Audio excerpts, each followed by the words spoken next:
Man, thank you. Thank you for taking the time to connect with us. I was super excited when Neil said that he was chatting with you and you agreed and had the time. So Yeah, man. Thanks. I appreciate you guys having me on, man. yeah. So welcome everybody. This is another episode of Posted Up with Devin Grogans and Neil Blassingame. On the Last Rep podcast, we got an IFBB legend, Stan McQuay, with us today. And man, again, just happy you could make it. Where are you at right now? California or? Yeah, I'm in Los Angeles. Yes. Okay. And how's everything going with Corona and all that down there? Well, I mean, we can probably have a whole hour show just talking about that. I mean, it's chaotic if you want to sit and watch the news and watch the hype with the numbers and whatnot. I mean, it's pretty crazy in that aspect. But as far as just kind of living through it, the daily stuff that we're stuck doing, like homeschooling and not having gyms open, that's a pain in the ass. Yeah, I'm with you. So I take it you have kids? Yes, I have 3 kids. Okay, how old? My oldest is 17. Okay. I have a 9-year-old boy and a 7-year-old boy. Okay, very cool. My oldest is daughter, and then 2 boys. Yeah. Nice. Yeah, I got two little boys, 5 and 2. So we've been dealing with that as well. And I know Neil's got a couple who are just about all out of the house. So yeah, my oldest is graduating from college, so that was kind of crazy getting her back from Louisiana a few months ago before they shut down all the airports for a while. So it was kind of hectic getting her back home. Yeah, so that's kind of crazy. Yeah. So what's the workout situation like for you right now? Do you have access to a gym? Have you been doing home workouts? Yeah, the first probably 2-3 weeks I was pretty motivated. I set up a little thing in the garage. I don't really have any weights here at the house. So we had bands. I still do some martial arts. So we hit the bag, push-ups. So I had all the kids get up, and we're kind of doing some daily routines with bands and whatnot. So that lasted for about, a solid 3 weeks consistent, but that got old really quick, and it got really hot here in LA. Like 100 the last week or so. Damn. I have a friend that has a private gym that I'm able to get in several days a week, and that's pretty cool. So I've been blessed with that. But for me, I'm blessed in the sense that I don't let it bother me so much. I mean, I work out every day just because it's more for my health, obviously. And then, I'm still a little bit vain. I still want to look good, but I'm not trying to be obsessed about it like I was for 25 years. So if I don't make it or I don't get a good workout, I don't let it beat me up, Yeah, I think that's good. That's important too. Even for the people that are, I feel bad for the people that have been competing or getting ready for shows, but I've been kind of in that same position. I was going through, kind of a build phase, and then started cutting, just getting ready for summer. Then all this happened, and I was in the same place. I just kind of said, fuck it. And I'm just gonna, if I get a workout in, I get a workout in. I'm gonna try to make sure that I do. But if it's not the best, or the equivalent to what I would get in the gym, then at least I'm moving. So yeah, no, I don't know absolutely. about you, Neil, because I know you were kind of prepping for something and then had to pump the brakes. Yeah, I was more so, it was going to be like a good off season, for me. So I was definitely trying to bulk up some, and then, this broke out. So I just pumped the brakes on everything and bagged off, the training and the food and everything else. So I just had to slow up on everything and just deal with it. Still training at home a little bit, just like Stan said. I mean, it's more so for health right now. I mean, I'm not tripping if it's not a great workout. I'm just waiting for, everything to open back up, and then we'll, get back at it. Right. So Stan, you'd mentioned 25 years, which is awesome. I remember, seeing you on the cover of tons of different fitness magazines and just everything. How'd you get into bodybuilding? Like, how old were you? What kind of sparked it? Yeah, for me, it's funny because I really literally fell into bodybuilding. It just never really appealed to me my whole life, really. I didn't start, I lifted weights in my senior year of high school. I was trying to get bigger. I played sports my whole life. I was trying to get into college. I played tailbacks. I was really small. I was like $130 my senior year, but I had good stats. So, I started going to the gym with all my friends, but, it was never about bodybuilding. It was really essentially about, just putting on bulk and getting stronger. And not only that, this is way back. This is like in 1990, 89. So this is when UFC was really first starting, the UFC 1, UFC 2. And I was really heavily into martial arts as my passion first. And I played football. So I just kind of felt like, I wanted to really test my body and see if I could maybe eventually someday be a professional fighter. I don't know. It always kind of appealed to me. So that was my main focus, was just getting in the gym and lifting weights to put on the size. I started picking up the magazines literally like, it wasn't until I was like 16, 17 years old, just to kind of get an idea. But in the past, my preconceived notion as a martial artist was, you do not want to look like that. It's too slow, too bulky, and it just didn't really appeal to me. So I never really was a fan of it. And so it wasn't until I started lifting weights, and I remember a few of my boys, we were in the gym. This is like a few years later. There was a flyer in the gym for like, it was a bodybuilding show, but I didn't even know what a bodybuilding show was. We thought it was like a hard body show. Like you go to the club, take your shirt off, and you win $100, whatever it was, that's Right. the kind of thing that we had. So it was 4 of us. And we started preparing for that. And as a side bet, whoever wins gets pretty much his bragging rights. And I was a small guy of the group. So a girlfriend of mine, we were working out at 24-hour fitness. Back then it was like, I don't remember the name of it, but it was a 24-hour fitness. And my girlfriend at the time says, you should come to this gym. It's a powerhouse gym a few miles away. A lot of big guys here. So I kind of like cheated in the sense of, I just started going to that gym because, I couldn't work out with them. They were always holding me back, or I couldn't really get in the mindset to train. And so I went to the powerhouse, and sure enough, the minute I walk in the door, I've never even seen guys like that look like bodybuilders in person. It was only like on TV, like, Schwarzenegger or whatnot, but I never really saw those guys walking around. I walk into the gym and these guys were jacked. I mean, it was like, I've never seen anything like that. I knew I was in the right place. So I hired a trainer at that time, and I showed him a flyer. I said, hey, I want to win this competition. It was the hard body show. And he looks at it and he goes, this is not a hard body show. This is the Tournament of Champions. It's a local bodybuilding show. So really, all right. So it's coming up, and it's coming up. There's a show coming up this week. Just go check it out, and if you like it, then let's do it. So I literally had no idea what I was getting myself into. Remember, I walk into Culver City. I walk on in the auditorium. The doors open, and there's these guys on stage in their Speedos. And I'm like, hell no, this is not my thing. I literally, like, I can't wait to tell my boys, like, there is no way in hell I'm doing this. Like, literally. So, I remember watching the stage, and as I'm sitting there, they were filming this competition. It was ESPN. ESPN used to air the bodybuilding shows on TV. I remember that. A segment called American Muscle. Yep. Yeah. So I was literally sitting there watching that, and the producers were there, and the main producer was a guy named Lou Swick, and the other producer was Robin Chang. Robin Chang, I'm not sure if you know, but Robin Chang was responsible for the Olympia. He's a promoter for the Olympia and whatnot, or he was, until Tamer took over, or no, Dan Solomon, I believe. But yeah, so I was there, and they come up to me, and they said, hey, you have a pretty good build, would you ever want to be on TV, or do you compete? And I said, after seeing this show, definitely not going to compete. I said, are you kidding me? So now this is not for me. I'm not into wearing Speedos, And so they said, would you want to be on TV? I said, what do I have to do? I said, show up at Venice Beach tomorrow at 5 a.m. in the morning. I said, all right, why not? I have no idea. They asked me, what do you do? I said, I just lift, I do martial arts. Okay, come down and do some martial arts on video. Would you want to do that? I said, sure.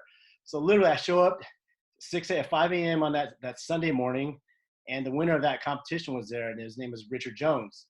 Richard Jones was there, and that was the first like real like bodybuilder I've ever seen that was like in condition. I mean, he was jacked. He was hard as a rock. And I remember seeing that, and he was posing, and I was like $160 at the time. And he kind of talked me into doing the show, and the show at the time was Muscle Mania.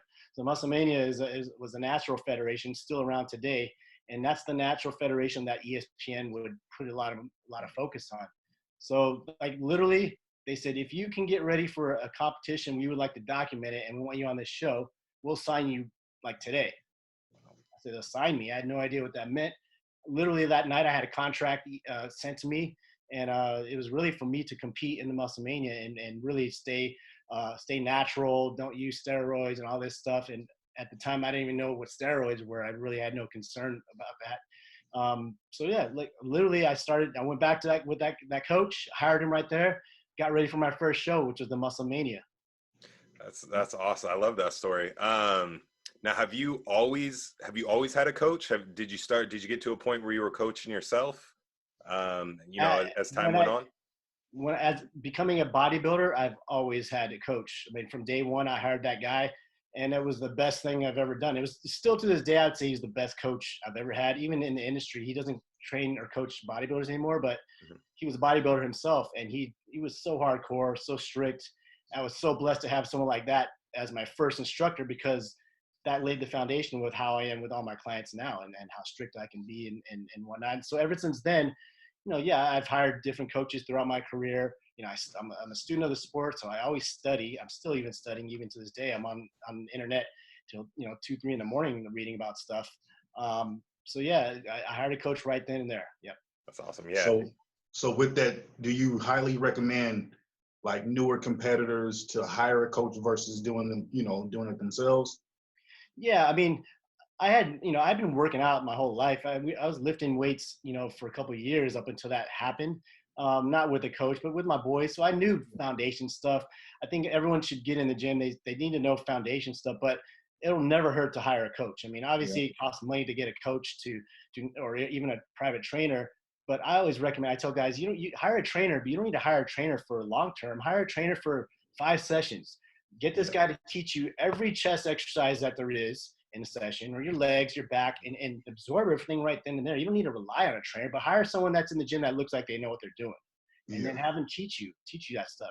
When it comes to getting ready for a show, I tell guys all the time, man, it's like, unless you're very educated and you understand how macros and the body works, and you can do that on your own, I wouldn't waste my time getting ready for a show without having someone help me, because literally you're going to spend 11, 12, 16 weeks. Yeah, trial and error is cool, but like if you're not even doing anything correctly, you're wasting your time. Exactly. And that's the thing, is you're either you're going to pay for having or not having a trainer in one way or the other. You're either going to pay for their time and knowledge, which you can then use and move forward with, or you're going to pay in time with trial and error, like you said, and then it might turn out, it might not, and now you just wasted 16 weeks because you wanted to try to experiment for something that ended up not working. Exactly. So yeah, I'm a big believer in that as well. What's the number one mistake that you see a lot of the newer or younger up and coming competitors make? Yeah, there's a lot of mistakes, but most of the mistakes, if we're talking about getting ready for a show, Mm-hmm. is everybody tries to do they pull all the bags tricks out of the bag the last couple of days, and that's where the big mistakes happen.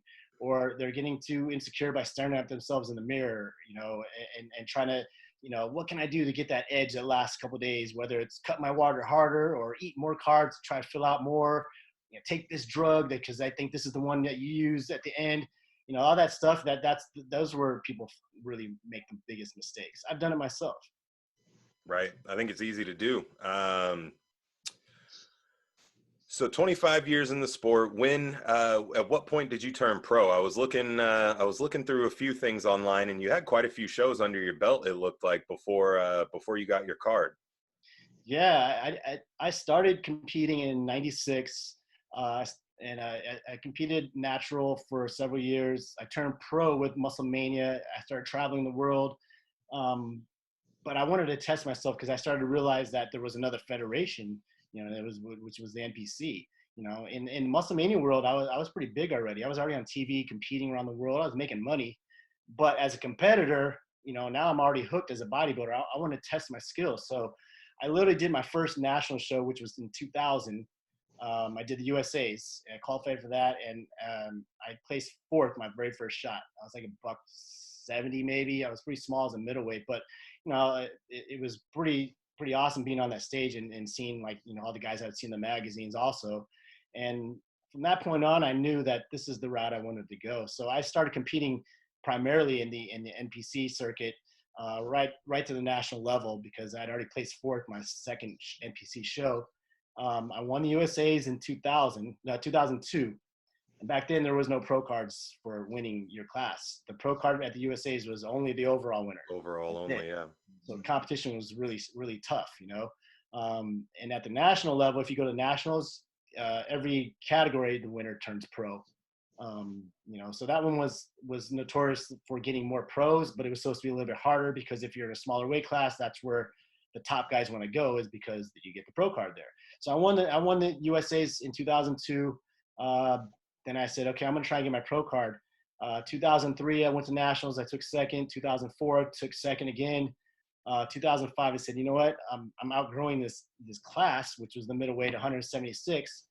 I'm going to take a full year. I'm going to let myself kind of grow naturally and just move up. So I took the 2005 off, and then 2006, I went and did nationals again, and I won light heavies my first shot out. And I want to show real quick, because I'm going to share my screen here. I think I have from your Instagram your routine, or at least some of it. Let me know if you guys can see my screen here. Oh, cool. Yeah. Yeah, that's cool. Play this. Oh, come on. Play this really quick.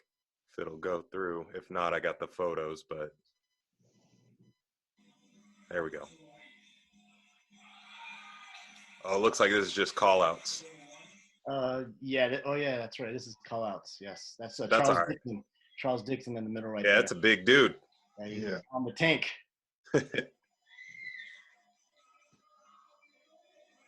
Yeah. So this was my first light heavyweight class. So I was nervous, very nervous, because, like we just talked about, it's keeping the mind under control. And I had an amazing coach, which his name was Pano. Pano helped Melvin Anthony, many guys from the 90s. So he was my coach for this, but the nerves I'm talking about, we had weigh-ins, which is Thursdays. Thursday were weigh-ins. And I remember, I'll never forget, I'm waiting in the line. It was all these guys you see in the magazines, all the big light heavyweights at the time. And all the guys kept getting on the scale. And the light heavyweight cutoff was 196.25. So I remember every guy in front of me is getting on the scale, and it's 196. Okay, next 196.25. Next 196. Every guy was like right up there. And I have no idea what I'm weighing, because at the time I wasn't ever 196 getting ready really. And my coach at times like, the scale doesn't matter. Don't get on the scale. You just go by the mirror. So I had no idea what I weighed. So I stepped on that scale, and I'll never forget, it said 182. And everyone kind of looked at me like, oh, damn, he's small. Like, that's how I took it. And I was just like, oh my God, I'm so deflated. I'm like, I'm going to get murdered, Mm-hmm. But as you can see, I mean, this is what it was. That's 100, probably 184, 185. Yeah, I think it says 184, which is crazy. I mean, you had 10 pounds, under, and I mean, you're hanging right there with both those guys. Yeah, so like I tell guys, I kind of use most of my shows as an example of, it's not the number on the scale that matters. It's really, how you look in the mirror. I mean, the judges don't know. That doesn't matter anyways what you weigh, because it's irrelevant. What matters is how you look. Did this guy put in the work? Does he have the lines? Is the symmetry, the conditioning, all those factors? That's what comes into play. You're posing, with winning your competition. Definitely. And I think you bring up a good point. Posing's, I mean, very important. I think a lot of people kind of push that off to the wayside. But if you don't know how to showcase what you're bringing to the stage, how to highlight, your strong points and kind of hide some of the weak points, it's going to be an uphill battle. Well, absolutely. So that's another thing too. When by having a coach, a lot of times a coach will explain to you the important things. My very first show, I remember going backstage, and I was ripped, shredded. I was tiny, but I remember seeing a guy backstage, and he was huge. He was in the middleweight class, and he just looked like he was about 185. We're the same height. And I was about $165, and I was so nervous. I seen this guy, and so my coach comes over and he looks at me. He goes, "You're worried about that guy?" I go, "Look how big he is in his clothes." Mm-hmm. He goes, "I don't think you need to be worried about that guy." He goes, "You should be worried about that guy." So I looked to my right, and there was this skinny dude over there, skinny white dude. His face was all emaciated. He looked so small. I didn't even look at him twice. I said, "That guy?" He goes, "Yeah, look at his face." I go, "Okay, well, he's so small. Look at that guy's face. He's all like big, Mm-hmm. That guy ain't gonna do shit." So we literally get out there, and sure enough, he was just big, but he was not conditioned, Right. And then as far as the other guy who was ripped, if you can't pose, you're going to lose. And this is one of those guys that had the amazing physique, but he didn't know how to pose, Mm-hmm. And I was just killing him on a lot of these poses because he just didn't know what he was doing. He actually made himself look worse. That's why posing is really important, And my very first coach told me the same thing. He goes, you gotta have the poses to go along with the physique, For sure. So after your so how many years off did you have before you decided to do classic? So I turned pro in 2006, but there was no 202. There was only open. Mm-hmm. You know, I mean, there was no 212. There was no classic. There was no men's physique. So once I turned pro in 2006, I had told myself, I'm done. I'm not going to compete anymore. It's not really, I achieved my goal. I got my pro card, but what am I going to do? I'm going to get on stage with Ronnie Coleman at the time. That's ridiculous. I look silly. So I just had no interest anymore. So I quit lifting weights as a bodybuilder. I just went back to martial arts training. And I don't know. I like what happened was there was an inception of the bodybuilding world. They introduced a class called the 205 class. Yeah. 205 class was something that they introduced first couple of years. And that sounded more appealing to me. So I said, you know what, let's go for it. So in 2009, I did my pro debut, which was Jacksonville Pro. And that was the 202 class. And I won my pro debut. So I was just hooked. I was hooked again. That made me feel good because I felt, man, I did my pro debut and I won my very first show. I think I can hang. You know, this category is built for me. So I literally I competed in the 202. Then it turned into 212. Yeah. I competed in that until all the way up until shortly before I was going to retire, which was 2015. And then Classic Physique came out. And Classic Physique came out, and again, that's now, I turned pro at 182, 184 in 2006. Classic Physique, new category for my height was 175. So this whole time I was competing as a 212 guy at like 205 pounds. And the very next year, I decided I'm going to do Classic, which is the show you were at, Neil. That's the first time we met. I weighed 175 pounds there, which I've never been 175 as an NPC competitor or IFBB. I was always 176. So, I mean, kind of put some thought to that. Like, I literally had to melt off 5 pounds of muscle in 1 year. I did. So the Olympia 2014, I was 205. The Olympia 2016, I was 175. So how'd you manage to size down and maintain as much muscle mass as possible while still leaning out without losing? Man, that was probably the hardest thing I've ever had to do. Not just physically. Well, physically it was extremely hard, but mentally, just to watch yourself kind of emaciate. And I spent, the last 4 years on the Olympic stage, competing against guys like Flex Lewis, Kevin English, and I always felt like I was small then. I just kind of felt like, man, I'm dwindling away. But I knew in my mind, I'm going to achieve that goal. How did I do it? It was so hard. It was hard. It was a ton of cardio. I've never done that much cardio in my life. Learning a new diet. This is the first time I've ever learned. I mastered keto. Right. Are we sorry to interrupt. Are we talking like 60 minutes, 90 minutes, 120, couple sessions? We do bookend cardio. So basically what bookend cardio means is I wake up. I do my whole day, after training. And then before I go to sleep, I do an hour of cardio. Right before I go to sleep, I go to sleep empty, get up in the morning, hop back on that cardio and do another 60 minutes. So literally I just did a 2-hour session in like an 8-hour window, no food. So that's one of the ways. And really paying attention to what keto does, and how beneficial it can be to drop the quickest amount of water weight and fat, and really learning about how fats work for energy, because, with no carbs, it's like you're just dead all the time, So that's really essentially what I did. I did a full keto for over a year straight.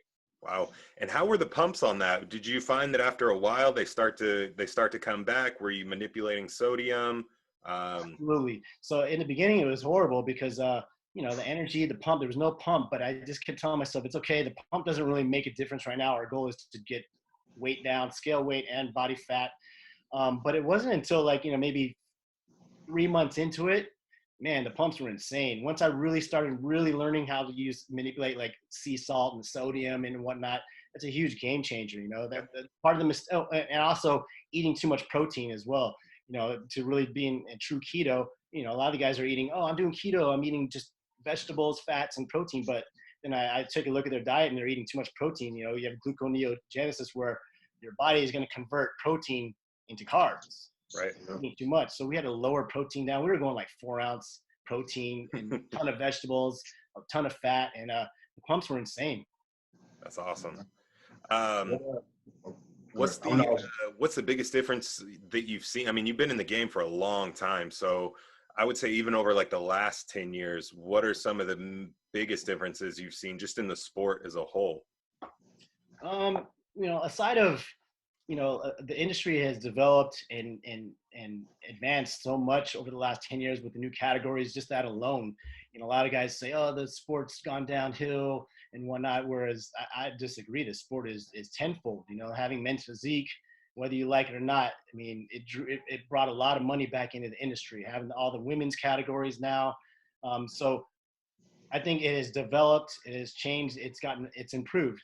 Now, if we're talking about the quality of bodybuilders, well, that's a different story.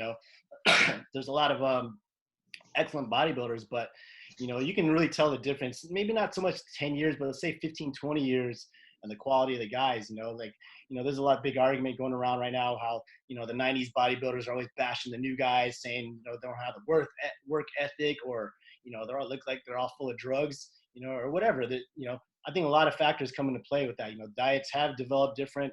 There are new drugs. There's peptides. There's so many other ways to get big now, and I think abuse has happened. So when I look at the quality, I would have to say guys are way bigger now, but the quality is definitely not better. Yeah. So from that aspect, I think the sport hasn't advanced so much.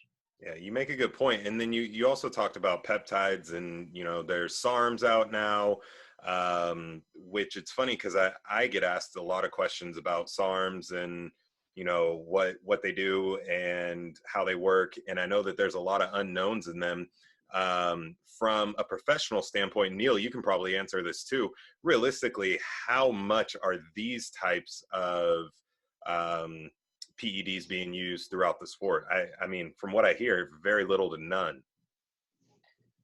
In bodybuilding? Yeah, as far as professional for SARMs and some of the peptides. I would have to argue that and say that peptides is playing a huge role. Okay. With upper echelon guys.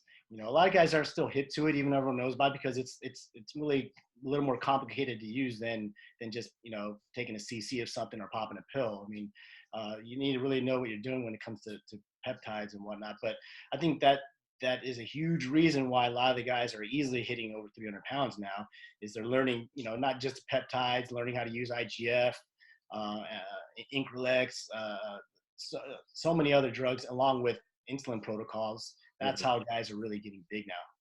That makes sense.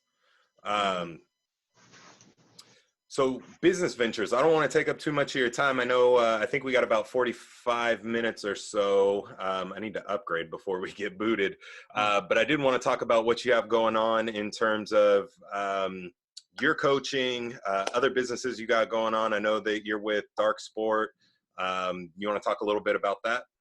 Yeah, sure. So Dark Sport is a clothing line, one of the premier clothing lines in the industry right now. I'm sure a lot of guys have seen us out. We've got, in the top 5, Olympia for men's physique. I think 4 of the guys are signed by Dark Sport. So they've been a company that's been around for a short time, but really made a huge impact.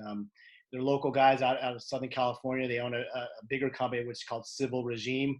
It's a kind of an urban clothing company, but Dark Sport is something that they developed because the owners, they're young guys, and they really got into working out, and they just said they wanted to do a workout line. It just happened to blow up. So yeah, Dark Sport is my clothing sponsor. I own a company called Physique Inc., which is basically competition prep or online coaching. You just want to get in the best shape of your life. I've got 6 coaches that are under Physique Inc. Everybody has well over 10 years, some of them even 25 years of coaching experience. So, that's kind of like, that's my main thing right now. Do a lot of investment properties, flips. So that's kind of like the next big thing. That's actually the bigger project that I work on now, but Physique Inc. is still my main thing. And I just kind of have other sponsors. I have a wonderful food sponsor here in California and Los Angeles called Fitlicious. So I've been very, very blessed to be where I'm at, to, not even compete anymore. And I still have, very good sponsors that take care of me. That's awesome. Before we go, I got to ask Stan, I know my personal feelings for as Classic Physique and some of the upgrades that they should make far as all the mandatory poses should be in. What would you like to see improve in classic physique to be a little bit better, or a little bit, I would say a little bit better? Yeah, I think the improvements. I, I still think that this weight scale can change a little bit, because if you really look at, past, let's say you look at even pro bodybuilding from the 70s and 80s, and you really look at a lot of the classic, what they want to define as classic, these guys would not fit in the scale parameters of today. Even look at someone like a Samir Banu. Samir Banu is 5'6". To be 5'6" as a IFBB pro, your weight cutoff is 182 pounds. He was not 182 pounds when he won the Olympia. No, not even close. And then they want to use, you want to use that as the measurement of that's classic. Or Frank Zane. Frank Zane wouldn't have made weight even. Yeah, Sergio, a lot of those guys. Yeah, so it doesn't really make sense. The scale doesn't make sense. So I think that needs to change. I think without stepping on too many toes, maybe, how do I word this? Educating the judges a little bit better of what they're supposed to be looking for. Yeah. And I know it's really hard not to be biased towards some for whatever reason or another. Some people have invested interests in different things, but there's no way around the politics part. But some of the things with judging, I think that judging does need to be upgraded, more educated. I don't know, maybe pick a good amount. Half the judging panel should have been previous competitors. I don't know, And that's why I want to ask you, you pretty much got and did open and came to classic and open. You're doing, pretty much all mandatory poses and getting judged on that. I just felt like, because we competed against each other in several classics. I just feel that we didn't have an equal chance to display our craft when you don't have all the mandatory poses. Yeah, to me, that's something that needs to change. That's another thing too. It's kind of odd that they only have one back pose when the whole backside of you is 50% of your body. So why is there only one pose? Yeah. And I mean, in bodybuilding, there's really only two back poses. So why not just leave them both in there? They're two really important poses to me: a rear lat spread and a rear double bicep. So I think that's a little bit odd why they picked those poses. I don't know how the criteria is right now. Are they going to add a higher percentage for the actual posing routines? Yeah. I mean, classic is about posing, and Arnold Schwarzenegger was really big on talking about the poses, so that maybe that should be weighed a little bit heavier. I don't know. Okay.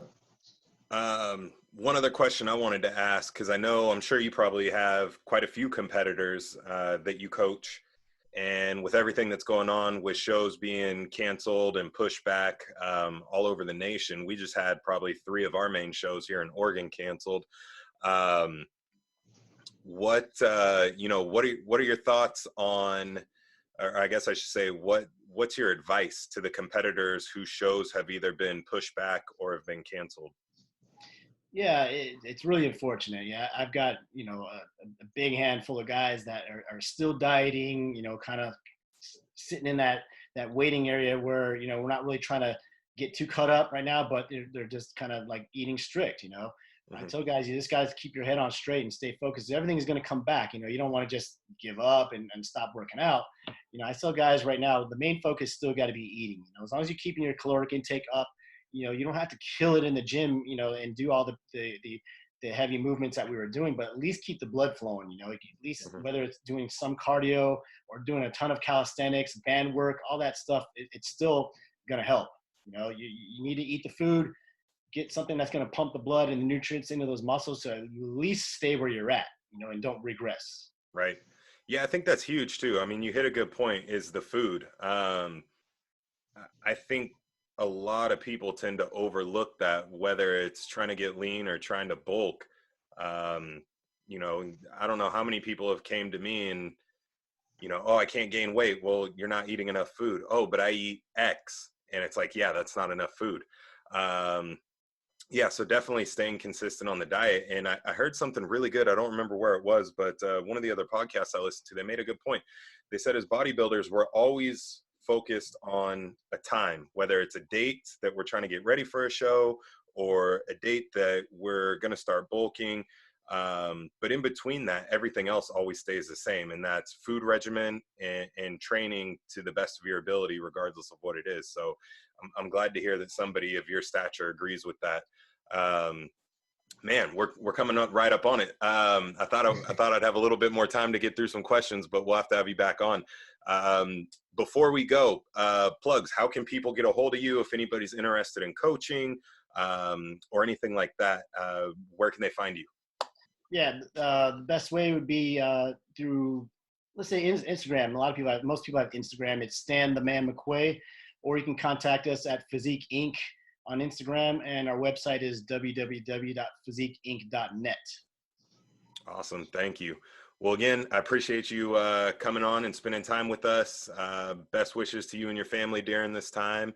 And any plans on getting back on stage?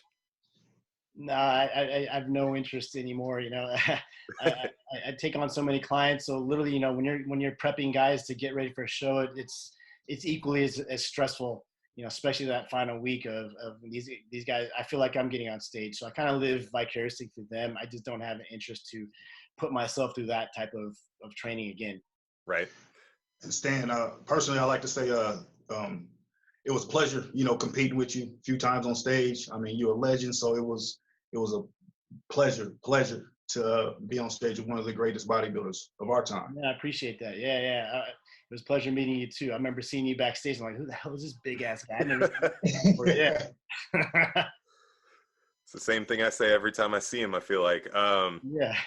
Awesome. Well, hey, thanks again. Appreciate your time, and look forward to, you know, chatting with you down the road, Stan. Thanks for having me, guys. I really appreciate the time. For sure. Thank Take you. care. All right, man. Later.